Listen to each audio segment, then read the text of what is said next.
Hello, good afternoon everyone. So, mag-update tayo guys sa Camarines Norte. Ayan, ang Camarines Norte natin guys, ang lumabas po kaninang umaga ay 19-11. So, yung 19 guys, galing po sa 18, nagpasunod.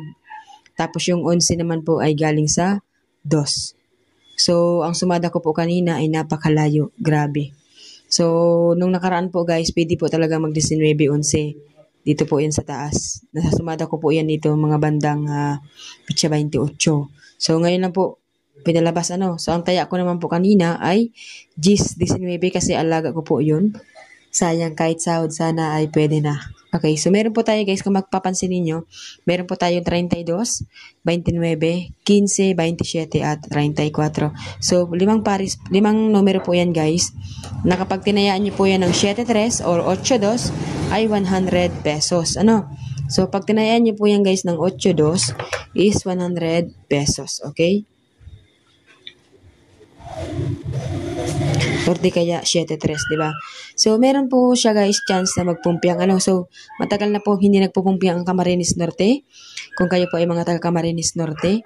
Ayan. So, mayroon pong chance na siya po ay magpumpiang.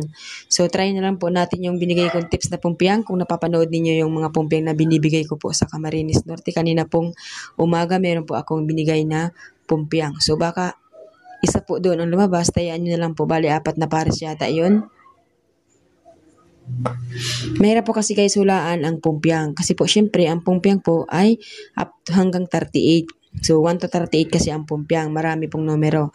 So syempre pipili ka dun guys ng isa. Mahirap hulaan po yun. Kasi hindi naman tayo manghuhula. So ako po ay nagsusumada. So nagbibigay po tayo ng tips kung alin po dyan yung pwedeng lumabas. So paliwanag ko lang sa inyo guys. Maganda po si 32. Gawa nga po guys ng 33 po. So baka mag 32 rin.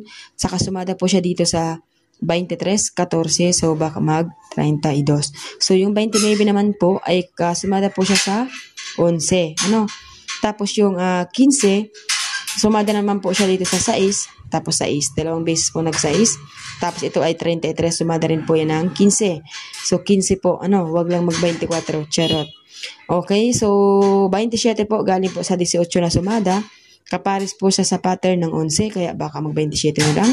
Tapos yung 34 guys ay sumada po yan sa 7 at pasunod pong bilang sa 33. Ipit po siya, di ba? So 33, 34, so 35. So malay natin mag 35. Okay? So ay 34, hindi 35. Sorry guys. So yan po ang ating sumadat sa day. So sana guys bago mag-undas, bukas na po yung undas, ay makatama naman tayo.